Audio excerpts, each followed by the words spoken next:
Now, I hope I get this right, Alexander. Primolo? Yeah. Ah, yeah, first try. Alexander Primolo.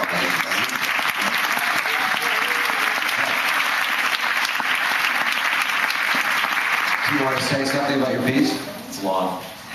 It's long? That's all? That's all. Okay. Where's the head of John?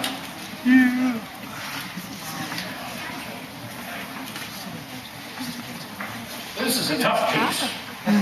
You know, I think for years artists have felt that they sometimes need to shock us.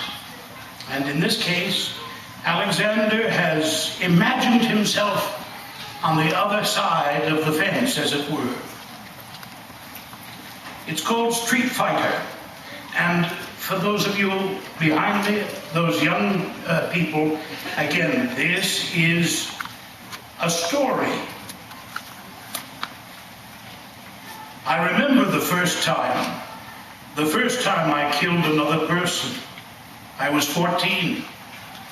My family and I lived in Baghdad, Iraq.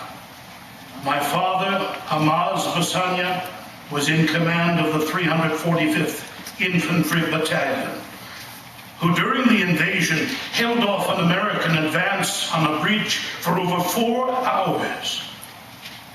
Then, after 4 more hours, my father said bombs and rockets fell out of nowhere, as if Allah himself had demanded it. On that day, his men broke and ran. He was then forced to surrender. My father blamed the Americans for everything afterward. Our family had served Saddam as long as he had been in power. My father, even after being stripped of his rank, tried to serve Saddam. I remember him leaving after dinner or slipping away during the day, sometimes with my brother Azad. They would return later, sometimes happier, sometimes in a rage. Azad was 18. He thought that if not for the Americans, Iraq would be happy and wealthy. One night, I asked Azad where he went with my father. After a minute of silence, I asked again, "Please, Azad, tell me where you go." "I can't tell you," he hissed. I begged him. Eventually, he said they were part of the group who fought Americans. Azad said the only way for the infidels to leave was through a hail of lead and mound of bodies. You see, Ian, Americans are not like us. They are devils. They can only speak through their guns and only bring sorrow and misery to the places they go. I listened to my brother and asked him if I could help too. He lay in his cot and did not reply. It was not because I disliked the Americans, but because I was curious about the group that I wanted to go. In truth, I was once saved by an American soldier. It was a hot day in early June the same year. My friends and I were walking down the street, heading to an ice cream store. We turned the corner, and stopped at the end of the street was an American Humvee, surrounded by half a dozen Americans. One of my friends said, "Maybe we should turn back. There's always another street." Some of us nodded and began to head in another direction, but my best friend, Hadi, turned to me and said, "Come on, Ian. They would never hurt us." I called out to him, "Hadi, don't. Come on, let's follow the others." He stopped and turned toward me, chiding, "Ian, I'm not afraid. Are you?" I stood there, and then I chased after him. We walked side by side. The Americans were halfway up the street, silent. They all seemed to be staring at us.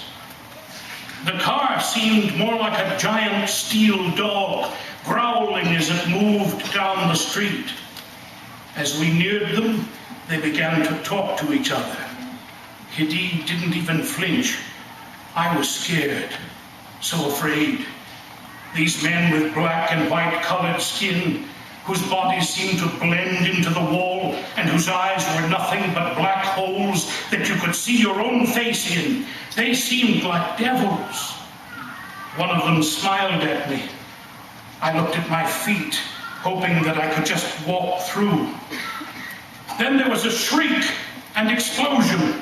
Chaos exploded around me. The Americans began to shoot their guns. As I looked up, I saw Iraqi men standing on the roofs shouting at the Americans. I was thrown to the ground. One of the Americans was holding me, using his body to shield the bullets. He put me in an alley and started to yell at me, making hand motions. I looked into that face and felt more fear than I had ever felt in my whole life. The American ran back into the street where the gunfire seemed to increase. I turned and ran down the alley. I did not stop running until I got home and burst through into my mother's arms. There I began to weep. She held me, hushing me, rocking. Later that day, my father brought the news that Hedi had been killed in a firefight downtown. I did not tell him that I was there too. A week or so later, my father called me to the roof of our house after evening prayer. We sat in silence, looking out over the city. My father looked at me and said 3 words: "It is time." I was puzzled, but he continued, "My son, it is time for you to join us and help us remove this stain from our country." He told me that the Americans were not like him or me. They were devils.